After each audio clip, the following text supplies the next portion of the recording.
wabarakatuh. Selamat siang pemirsa, kembali lagi bersama saya Encep Abdul Wahab. Kali ini saya akan membantu podcast di channel FDK dalam program Sarmada, Sajian dengan Hikmah Ramadan. Kali ini sudah hadir bersama saya Bapak Dr. Darajat Wibawa. Dia adalah seorang ketua jurusan Ilmu Komunikasi Fakultas Dakwah dan Komunikasi. Kali ini kita akan bahas tentang komunikasi di bulan puasa. Nanti kita akan bincang-bincang bersama Pak Dr. Derajat. Dia selain ketua jurusan juga sebagai presenter. Nah, yang tugasnya adalah dia seringkali memberikan pertanyaan atau menginterogasi. Nah, kali ini kita akan coba kita akan coba gali informasi tentang komunikasi. Sebelumnya, Bapak Pak Derajat ya, saya seringkali mendengar komunikasi atau beberapa jurusan yang ada di Jawa Barat itu banyak Pak ya, komunikasi. Coba sebelum ke inti, saya ingin tahu apa sih bedanya Pak jurusan ilmu komunikasi yang ada di UIN dengan yang ada di kampus-kampus lainnya Pak? Iya, prinsipnya kan begini ya, Fakultas Ilmu Komunikasi itu kan sebetulnya sudah tersebar di mana-mana gitu ya, disebar di mana-mana. Tetapi kalau di negeri itu yang saya hafal itu kan baru satu ya, baru satu untuk fakultas. Untuk fakultas, tapi kalau untuk jurusan ya mungkin banyak di setiap universitas yang ada di Indonesia. Jurusan ilmu komunikasi itu pasti ada termasuk Jawa Barat. Bahkan mungkin perguruan tinggi yang memang akhirnya membuatnya jurusan ilmu komunikasi dulu, baru dituntut yang dicambung yang lain gitu ya. Karena mungkin jurusan ilmu komunikasi itu adalah salah satu jurusan yang seksi, Pak Dul. Seksi artinya ditinjau dari manapun juga seksinya itu macam-macam ya, dari apanya gitu ya. Ya kayak kita lah melihat seorang gadis gitu kan, atau apalah itu ya. Itu kan seksi tuh. Nah, kelihatan. Takut batal nih Pak, seksi Pak. Iya, seksi, bukan seks, tapi seksi ya. Gitu ya. Menarik artinya. Ya, menarik gitu kan dari sisi manapun. Nah, tadi pertanyaannya bedanya dengan yang ada di fakultas-fakultas yang lain. Di kami ini kan jurusan ilmu komunikasi itu berdiri tahun 1998 ya kalau tidak salah. 98, tentu saja kita memiliki beda dengan yang lain. Mungkin kalau teori dan praktek itu mungkin sama itu dari teori komunikasi, kemudian fotografi, ke teknisnya kan ada yang seperti itu. Tetapi yang mungkin tidak dimiliki oleh yang lain itu di kami ini ada nuansa-nuansa Islamnya kental banget. Kental sekali karena ada beberapa kewajiban bahwa mata kuliah yang yang harus diberikan kepada mahasiswa itu bukan hanya ilmu-ilmu yang memang bersifat umum seperti yang diterima oleh universitas-universitas yang lain misalnya. Nah, di kami itu juga ada beberapa persen yang memang harus diberikan secara Islami.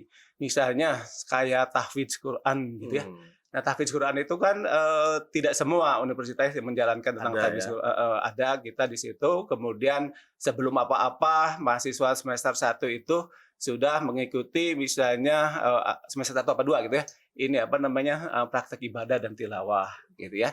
Dan bukan hanya di situ juga nanti kan ada unsur-unsur Islam yang lain pun juga misalnya nanti sebelum jadi sarjana kan gitu ya. Itu kan kita harus meyakini dulu bahwa lulusan kita itu keislamannya sampai di mana nih kan begitu ya.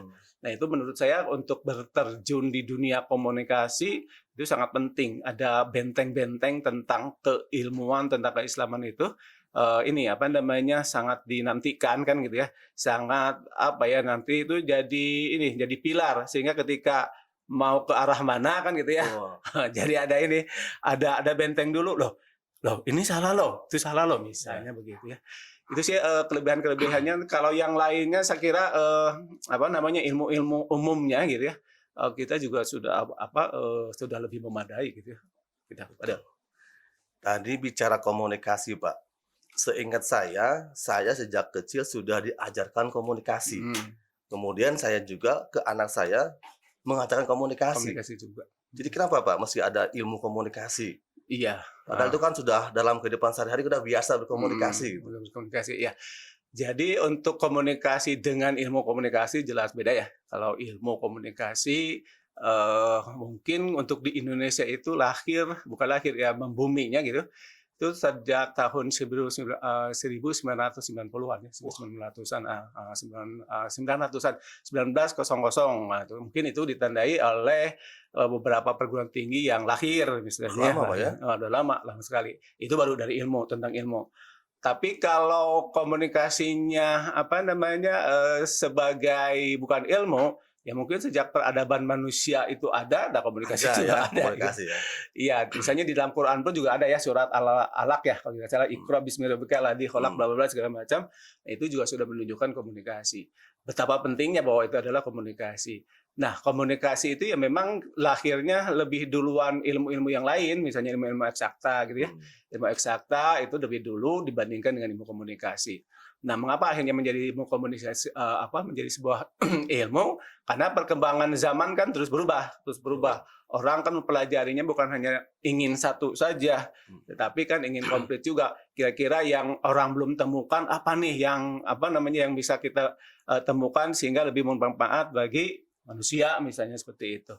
Terus kalau misalnya tadi pertanyaannya seberapa penting komunikasi gitu ya. Kalau sepemahaman saya ya komunikasi itu tidak ada satu kegiatan aktivitas yang tidak ada komunikasinya. Itu hampir semua bidang kehidupan itu pasti ada komunikasinya. Entah itu komunikasinya verbal, entah itu adalah komunikasinya non verbal, itu tetap akan bergerak dalam aspek kehidupan kan gitu ya. Tanpa ada komunikasi ya mungkin matilah namanya mungkin ya gitu ya. Sehingga kan nanti tidak ada komunikasi kan tidak ada peradaban. Tidak ada kehidupan yang nanti ke depannya berencana apa kan gitu kan, tidak ada.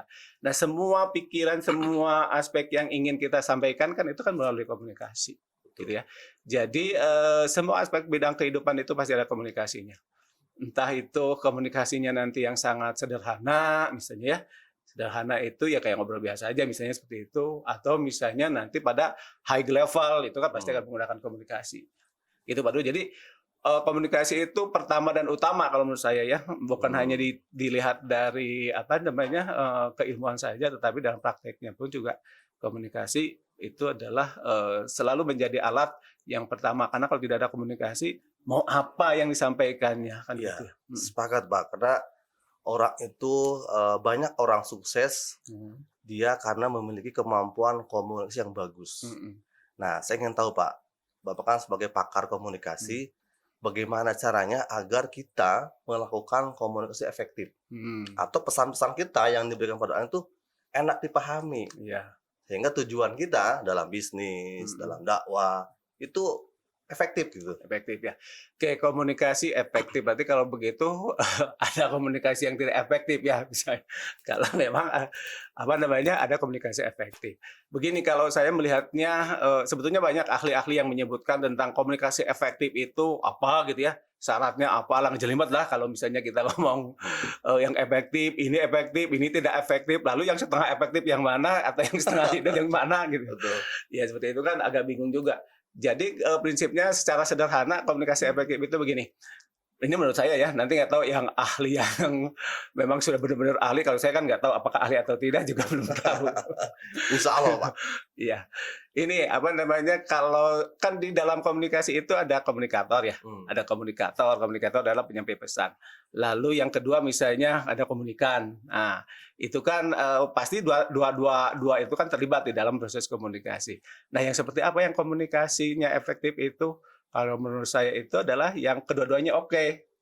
Saya oke gitu ya, misalnya kemudian komunikan pun juga oke kan gitu ya.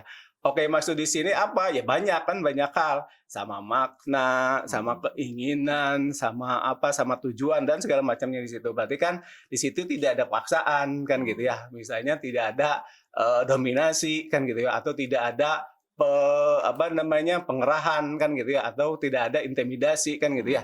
Yang pada prinsipnya ya saya oke, enjoy, kemudian lawan bicara saya juga seperti Pak Dul misalnya sekarang kan oke. Nah, berarti itu menurut saya adalah efektif Efektif gitu. ya. Nah, cuma mungkin persoalannya adalah bagaimana nih kita sebagai komunikator misalnya untuk menciptakan agar yang kita yang kita ajak bicara itu adalah menjadi oke. Karena itu sebetulnya persoalannya berarti di situ ada teknik dan metode yang harus dilakukan oleh seorang komunikator agar informasinya sesuai dengan kebutuhan dan keinginan si itu ke komunikan kan gitu ya. Di Islam itu sekarang ini ya sudah sudah lengkap sekali. Bagaimana sih sebetulnya menciptakan suatu komunikasi yang efektif sekali itu kan Islam itu sudah memberikan tawaran-tawaran. Misalnya di dalam Quran surat ininya sebentar ya, saya lihat dulu sebentar Pak Dul. Khawatir keliru Pak Dul. Boleh kan saya lihat dulu ya Pak Dul? Boleh Pak, boleh Pak. Harus benar Pak kutip Al-Quran ini. Misalnya di surat Al-Ahzab ya, ayat 70, di situ disebutkan tentang hai orang-orang yang beriman, bertakwalah kamu kepada Allah dan katakanlah perkataan yang benar. Perkataan yang benar. Ya, itu kan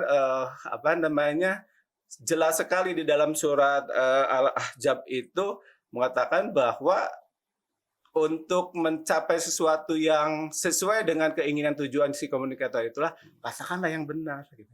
Katakan yang benar ya meskipun misalnya kebenaran itu kadang-kadang pahit gitu ya. Betul. Tapi sepahit apakah itu kan setiap orang beda-beda. Beda sama pahitnya kopi, Pak. Ya beda, apalagi apa yang lebih pahit. Apa sih namanya yang lebih pahit itu Batrawali ya. Batrawali ya. Itu mungkin lebih pahit lagi sebenarnya. Itu kan hanya itu hanya ungkapan-ungkapan mencoba menerapkan bagaimana sepahit-pahitnya itu melebihi itu gitu ya. Yeah. Nah itu kalau menurut saya tetap pada surat Al-Ahzab tadi gitu ya. Sudah untuk efektif itu berikan informasi itu adalah yang benar. Yang benar. Yeah. Terus misalnya nanti ada yang kedua misalnya selain benar itu juga saya kutip lagi nih yang keduanya nih Pak Dur. Misalnya di surat Al-Furqan 63 ayat 3 ya ayat 63 misalnya. Dan hamba-hamba Tuhan yang Maha Penyayang itu ialah orang-orang yang berjalan di atas bumi dengan rendah hati. Dan apabila orang-orang jahil menyapa mereka, mereka mengucapkan kata-kata yang baik. Kata-kata yang baik. Tadi benar. Ya, tadi benar, yang baik. Sekarang yang baik, itu kan yang baik.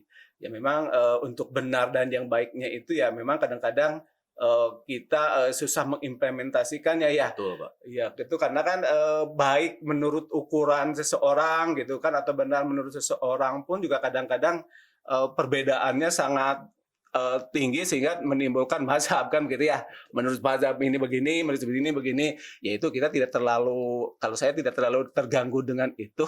Yang penting kita tujuannya adalah untuk mengatakan yang tadi yang benar dan baik kan gitu ya. Itu ya. Nah, itu adalah salah satu tekniknya. Kemudian misalnya dari filsafat dari ahli-ahli komunikasi yang lain pun juga banyak ya yang menawarkan tentang tadi tentang komunikasi efektif itu misalnya pemahaman atau field of reference-nya harus sama misalnya. Kemudian usianya tidak terlalu berbeda misalnya kan. Ya itu saya kira ya sah-sah saja gitu ya. Tetapi kalau kita sudah mengacu kepada sumber kalau untuk Islam itu saya kira tidak terbantahkan lagi yang tadi benar dan baik gitu kan. Terus ada lagi misalnya selain benar dan baik pun juga saya kutip lagi nih di Quran surat Al-Hijr gitu ya ayat 88 misalnya dan berendah dirilah lemah lembut ya kamu terhadap dua orang yang beriman.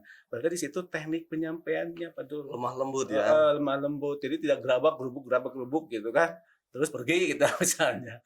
Ngobrol sebentar, terus gerabak gerubuk ngobrolnya cuma 2 detik, gerabak gerubuknya lama. Nah, misalnya itu juga sebetulnya Islam itu sudah memberikan yang sangat lengkap sekali untuk menjadi komunikasi yang efektif. Nah, tinggal pengembangannya saja gitu.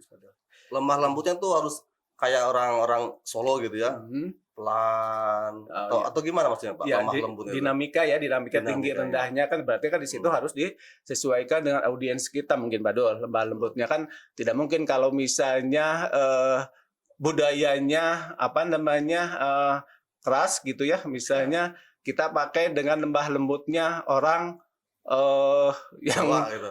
misalnya itu kan juga kan tidak cocok juga kita lihat dari budaya itu. Tetapi di Quran surat tersebut juga sudah menawarkan lemah lembut loh gitu. Itu kan yang paling ini, Iya, yang betul. paling efektif kan gitu ya. Misalnya kan karena kita berbicara sekarang komunikasi efektif, Betul. tidak yang lainnya. Artinya ya itulah misalnya tawaran-tawaran yang apa namanya yang ditawarkan oleh ajaran Islam itu. Tinggal kita mau menggali atau tidak. Betul. Itu mah tergantung kita berarti ya. Monggo. Luar biasa ini Hmm. informasi materi dari Pak Jat ini tentang komunikasi efektif. Ada lagi Pak yang tadi? Untuk sementara komunikasi efektif segitu dulu lah, nanti kita tambah lagi. Tapi saya ingin tahu Pak Hmm. lebih dalam nih tentang tadi yang pertama mengenai ucapkanlah perkataan yang benar, yang kaulan sadida kalau nggak salah. Iya, kalau sadida. Jadi saat ini Pak, kalau saya lihat apalagi di masa pandemik ya, hampir setahun lebih masa pandemik ini, Kemoinfo itu menginformasikan bahwa kurang lebih 2.150 berita yang banyak Iya. hoax-nya, Hoax yang ya. tidak benarnya. Kemudian Ayo Bandung juga merilis informasi ada peningkatan yang signifikan, terutama tentang vaksin. Sebelumnya di Pilpres itu Pikiran Rakyat itu merilis ada peningkatan signifikan informasi-informasi yang tidak benar. Nah, ini nyambung tadi Pak ya, kita ketika ngobrol, ketika berkomunikasi, kita harus memberikan informasi yang benar. Baik, Tapi benar. kenyataan di lapangan itu banyak sekali informasi-informasi atau pesan-pesan, baik itu dari pemerintah atau di antara kita sendiri, itu banyak yang tidak benarnya itu. Kalau bahasa yang sangat dikenal di masyarakat itu kan hoax Pak ya, hoax atau hoax gitu Pak yang betul Pak. Hoax, Hoax ya. ya hoax. Tapi kalau bahasa Indonesianya ya hoax mungkin ya. Hoax ya. Ah. Itu yang seperti itu bagaimana Pak? Iya. Iya, karena hoax itu kan produk komunikasi ya, produk komunikasi. Tadi kan Islam sudah memberikan tawaran bahwa komunikasi itu kalau memang mau efektif itu adalah tadi gitu ya, seperti itu kaulan sadidan, kemudian apa namanya disampaikan dengan lemah lembut gitu ya, kemudian memberikan makna yang terbaik misalnya kan gitu ya. Nah sekarang hoax. Nah justru kalau menurut saya timbulnya hoax atau si pembuat hoax itu berkaitan dengan keimanan seseorang berarti kalau begitu ya. Nah karena kan hoax itu sampai sekarang gitu ya tidak ada yang menginginkan gitu ya, tidak ada yang menginginkan bahwa hoax itu adalah menimpa dirinya, kan tidak ada. Semua orang ingin terbebas dari hoax kan gitu ya. Semua orang ingin tidak terlibat dalam proses pembuatan hoax gitu. Tapi kan pada kenyataannya ada kan ya. Nah, pada kenyataannya ada. Berarti di situ ada yang memang mau meninggalkan keimanan atau tidak kan begitu ya. Mungkin saja awalnya mah iseng kan gitu ya, berarti situ itu awal-awal iseng iya, ya, awalnya iseng-iseng. mah iseng kan gitu ya, padahal mereka tidak paham bahwa hoax itu sangat mengganggu, kemudian sangat merugikan banyak orang, kemudian tanpa ada data gitu ya, tanpa unsur fitnah gitu ya, terjadi unsur fitnah. Nah itu juga kan hoax itu kan kebenarannya pun juga diragukan kan gitu ya, diragukan akhirnya banyak caranya agar informasi itu disampaikan meskipun misalnya tidak benar yang akhirnya bisa menjerumus kepada hoax tadi kan gitu ya. Hoax itu ya prinsipnya itu adalah negatif pada prinsipnya ya, semuanya adalah pada negatif gitu ya. Karena pertama tidak ada data, tidak ada fakta kan gitu ya. Kemudian tujuannya adalah untuk kepentingan diri sendiri dan untuk menyerang orang lain kan gitu ya. Nah, untuk menyerang orang lain berarti di situ kan unsur-unsur kemanusiaannya terabaikan. Apalagi di dalam Islam kan tidak diperbolehkan yang seperti itu, berbicara bohong gitu kan. Hoax itu kan bohong, kemudian tidak ada data kan gitu ya. Kemudian ingin menyerang orang lain gitu dari berbagai sisi. Kemudian topeng yang dipakainya kan gitu ya. Topeng. Jadi makanya ada lagu Ariel ya. Nah, iya, buka dulu topengmu gitu. Nah kan kayak begitu ya. Topeng jadi semua orang-orang itu dalam membicarakan sesuatunya ingin kelihatan pintar, Oh, ingin kelihatan menguasai persoalan, ingin kelihatan segala macam, ya akhirnya yang timbulnya adalah topeng. Nah, topeng inilah yang akhirnya bisa membungkus hoax yang akhirnya informasinya sampai kepada masyarakat kan gitu ya untuk shock itu. Jadi kalau di Islam itu kan ada berbagai istilah tuh yang namanya hoax itu ya. Ada yang disebut dengan tulisannya IFK kan gitu ya. Nah, itu dijelaskan di dalam surat An-Nur ayat 11 dan Iya, 12 gitu iya. ya. Nah, itu intinya if itu ini adalah membalikan sesuatu. Jadi yang asalnya mah benar dibalikan gitu ya. Mutar balik fakta. Diputar balik fakta atau dusta. Nah, itu Hmm. istilah-istilah di keislaman di Islam ya. Itu ada if disebutnya IFK itu apa tulisannya IFK itu sudah dijelaskan di dalam surat An-Nur ya ayat 11 sampai ayat 12 di situ. Terus ada lagi juga yang menyebutkan atau menyamakan hoax ini dengan kata kazabu. Kazabu. Kazabu Z pakai huruf di atas. Nah, kazabu. Kazabu ya. Iya, itu adalah kebohongan. Kebohongan itu diungkap atau dibahas gitu ya di dalam surat Al-An'am ayat 21. Ya, Al-An'am, kemudian Quran surat Sajadah ayat 20, kemudian surat Qaf ayat 14. Gitu ya, itu mengenai hoax. Hoax itu ini apa namanya ada gitu ya, ada itu sejak lama sih, sudah sejak Sebetulnya lama ya, sebetulnya hoax mah gitu ya, nanti mungkin ada perkembangan segala macam misalnya seperti itu. Nah, untuk hoax itu seperti itu dan seperti itu. Monggo, Bang. Saya sendiri Pak Derajat suka terkadang tertipu dengan informasi-informasi terutama di grup WA, kemudian di media-media online. Suka tertipu antara hoax dan fakta, antara berita yang benar dan berita yang banyak bohongnya. Barangkali Pak Derajat bisa berbagi ke kita dan pemirsa yang lain tentang bagaimana caranya mengidentifikasi atau mengetahui kenapa bisa muncul hoax ini. Iya. Faktor-faktor apa saja kira-kira Pak Derajat? Latar belakang ya, latar belakangnya misalnya bentar ya, bro. Misalnya saya yakin ya produksi hoax ini semakin hari itu semakin banyak ya. meningkat. Iya, karena dengan tadi kata Pak Derajat bilang tergantung kepentingannya karena ada orang-orang yang ingin mendapatkan sesuatu dengan cara mudah. Ada orang-orang yang ingin itu membunuh karakter seseorang atau lembaga orang lain. Gitu. Ya, latar belakang berarti ya latar belakang hoax itu sebetulnya apa namanya dengan perkembangan teknologi sekarang ya Pak Dul ya. Perkembangan teknologi sekarang itu semua orang bisa memproduksi tulisan. Semua orang bisa memproduksi ide dan gagasannya melalui tulisan-tulisan ya, karena kan dukungan-dukungan dari teknologi kan gitu ya. Yang tadinya hanya dilakukan oleh wartawan misalnya ya, nah sekarang bisa oleh semua orang. Bisa oleh karena semua sekarang orang. Setiap orang bisa menjadi wartawan ya. Karena setiap orang bisa menjadi seperti wartawan. Kalau saya tidak terlalu sependapat kalau misalnya setiap orang itu adalah jadi wartawan. Karena kalau kita lihat di Undang-Undang Nomor 40 Tahun 99 itu sudah jelas kriteria wartawan itu seperti apa misalnya. Misalnya dia bekerja dalam sebuah lembaga media massa kan gitu ya. Nah, kalau yang mereka membuat hoax kemudian dipublikasikan kan itu belum tentu media massa. Dari situ aja sudah tidak relevan bahwa dia itu adalah dikatakan sebagai wartawan. Terus pekerjaannya kan salah satunya itu adalah ciri khas dari wartawan itu adalah pekerjaannya kontinu. Setiap saat kontinu. Nah, kalau yang pembuat hoax ini kan belum tentu dia melakukan setiap saat penulisannya kan mungkin kadang-kadang saja kalau ada yang memang dia inginkan ketika itu dan sesuai keadaan misalnya. Nah, itu jadi jelas gitu ya untuk untuk penulis-penulis yang penyebar hoax ini itu jelas bukan wartawan karena kalau wartawan pasti ada ada kode etiknya dan segala macamnya. Tapi kalau yang penulis hoax itu biasanya kadang-kadang mereka itu ya karena ada ingin tujuan-tujuan tertentu menyerang orang lain gitu ya agar orang lain itu akhirnya menjadi terpuruk misalnya atau akan menjadi tidak berkembang gitu ya. Ada unsur fitnah juga di situ. Nah, dalam Islam pun fitnah itu kan dosa yang sangat besar sekali kan gitu ya. Azab bahkan ya azab yang sangat besar sekali.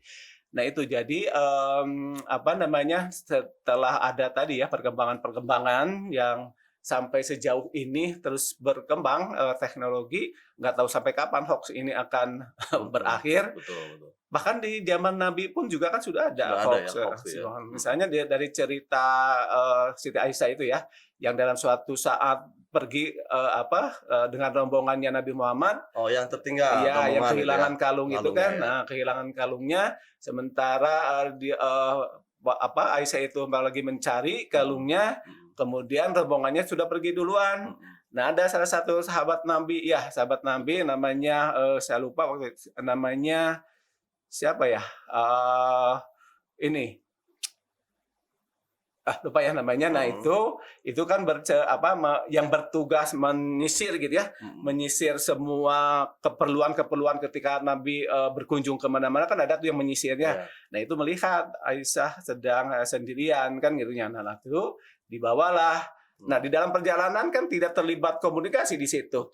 Kan gitu kan. Nah, tetapi kan yang muncul di Madinah itu kan adanya penjinahan dan segala macam. Informasi nyampe ke Rasul itu informasi yang hoaxnya ya. Iya, ada. Berarti kan itu kan hoax karena kan Aisyah pun juga kan sudah menjelaskan kepada kepada orang-orang di sana bahwa tidak terjadi apa-apa kan gitu ya. Nah, kan akhirnya kan Nabi pun juga sempat terpengaruh kan awalnya. Tapi karena akhirnya datanglah wahyu sehingga Nabi pun juga akhirnya terbebas dari hoax itu gitu ya.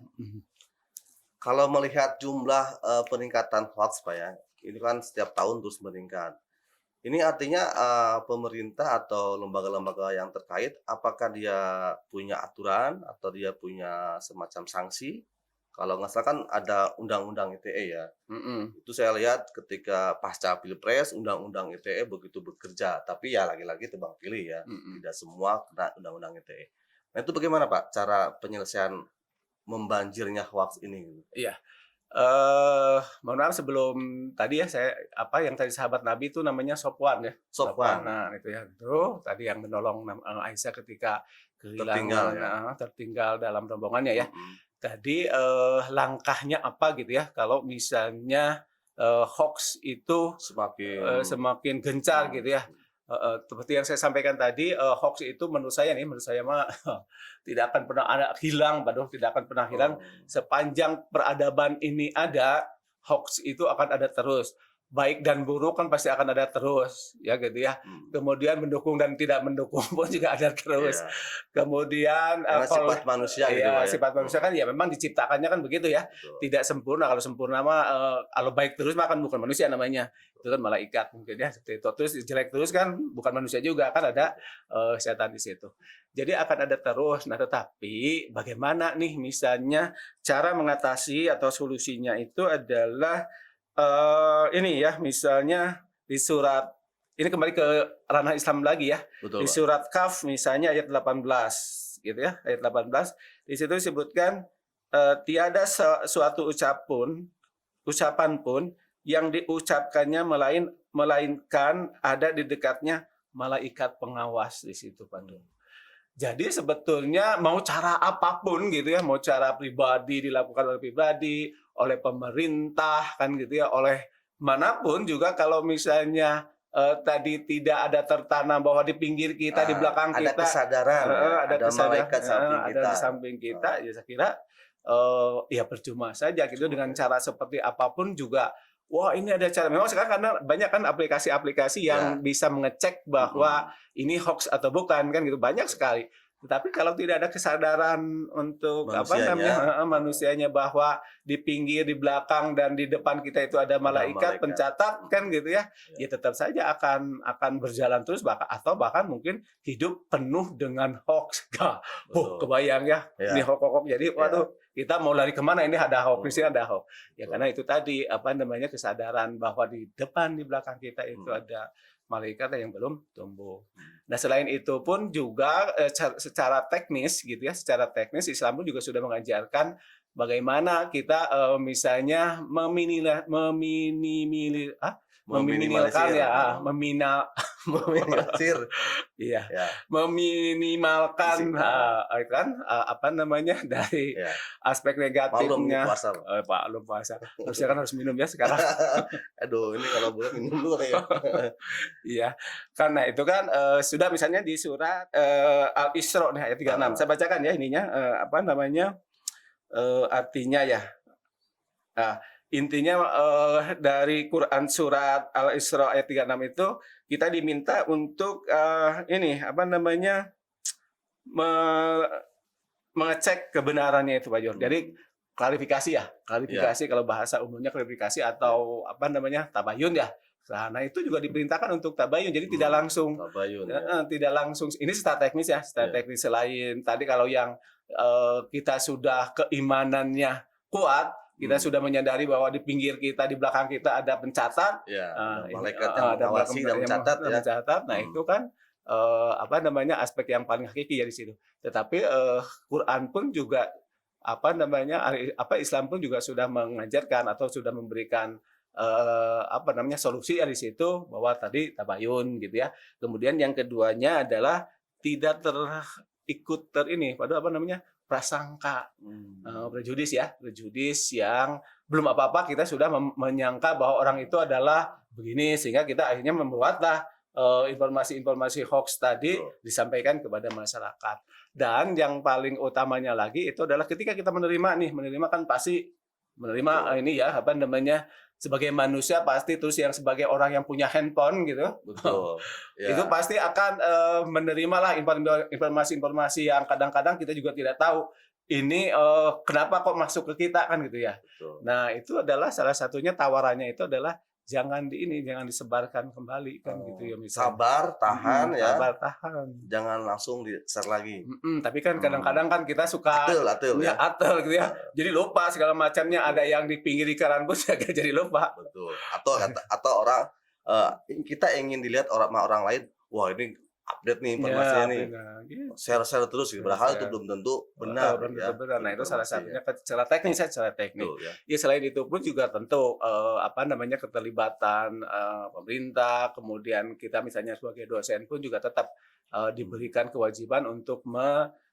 apa, menyampaikan kepada masyarakat bahwa perangilah hoax itu gitu ya. mmm, Iya, salah satu caranya, apa namanya, biar si hoax itu tidak berkembang gitu ya, mhm, maka perkosalah hoax itu misalnya. betul betul, Kan kalau yang mohon maaf ya misalnya, yang mhm, diperkosa itu kan mhm, tidak punya tenaga atau apapun kan gitu mhm ya, mhm, mau bergerak ke manapun juga mhm tidak ada mhm kan ya. mhm, Makanya di situ perkosalah hoax itu ada mmm, juga yang mengatakan seperti itu. ekstrimnya Ya gitu ya ya, ekstrimnya kan seperti itu. mhm, Sehingga si hoax itu tidak lagi berjalan-jalan ke mana-mana, mhm, kan sudah tidak berjalan ke mana-mana kan mati. Tapi apa itu mhm, mungkin untuk saat ini? susah Mbak ya, Nah, itu mhm juga, masih apa, masih debatable ya untuk saat itu. Tapi ada juga yang menyarankannya begitu gitu ya.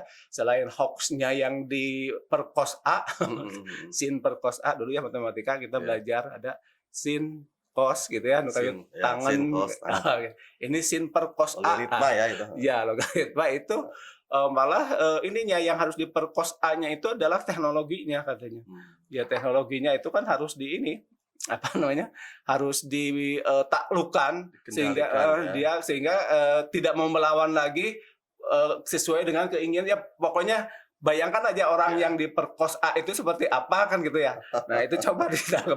Ada juga yang menawarkan seperti itu. iya, Tapi ya saya kira, tetap yang paling utama itu adalah tetap kita, keimanan kita diuji di situ, kemudian, kita masih menyadari atau tidak bahwa di depan, di kiri, di belakang kita itu ada yang mencatat, ada yang iya, mendampingi terus. Nah, itulah yang, akhirnya kita bisa menjadi apa ya namanya, menjadi, saudara nama pengenyan gitu ya, pengenyan jadi mau ke sana ke sini teh ada di ah, kenyedelan seperti itu.